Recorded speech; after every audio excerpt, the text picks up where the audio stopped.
Good morning, everybody. Dennis Engelbrecht, Digging Deeper. Today I was fortunate, I guess.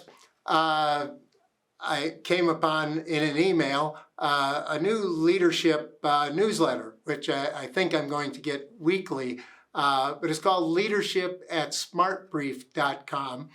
And so I brought it up and I started reading the articles, and the first one I thought was really quite interesting and maybe valuable to share a little bit about. It's called Larger Than Life Leadership. And this larger than life leadership, you probably could pick out some examples of that, but basically the leaders that are very much out there with big emotions, big plans, big ideas, and maybe not always the follow through and the nuance and other things that go along with leadership. And you know, we've had quite a few of those over the years. They're the folks you probably see on the news all the time and that sort of thing. But the point of the article was that when you have that larger than life leadership, sometimes your people just become followers. You're making all the big calls, so they don't have to make decisions, so they can rely on you for decisions.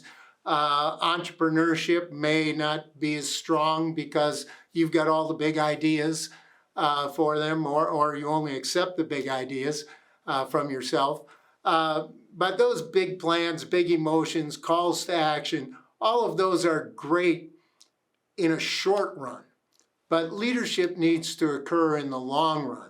And one of the points of the article is that leadership's very nuanced. It's got to be there day to day. And some of the important aspects of leadership maybe run counter to that larger than life leader characteristics that you may think that you need to be. And some of that nuance, being personal, folks, connecting with folks, being vulnerable. One of the most important characteristics, I think, for a successful leader is to be vulnerable, to show that you don't have all the answers, that you don't know everything, that you have your own weaknesses. And when you do that, what you find is that opens communication lines with people. You find out what's really going on in your organization. You find out what's real. And plus, those folks now maybe show a little more entrepreneurship, make more decisions because they know you aren't the one with all the answers. But when it is one person with all the answers, that oftentimes creates a gap. Another aspect of that, one of the things that I think is so important in effective leadership is just caring about your people and them thinking that you care about them or knowing that you care about them. And you show that on a daily basis. You can't do that just flying in every once in a while and making some big thing. Oh, everybody's going to get a bonus now. Yeah, that's great, but that wears off very quickly. And, with the larger than life leadership, that seems to be, one of the characteristics. So I was reminded, of one of the best business books out there, Good to Great, which is pretty aged by now. But Jim Collins in Good to Great identified 7 characteristics of these companies that sustained greatness over a long period of time. I think it was over 30 years. And the companies that were most successful had a commonality in leadership, which he described as sustained and understated leadership. So a sustained and understated leadership almost sounds like the polar opposite of larger than life leadership, right?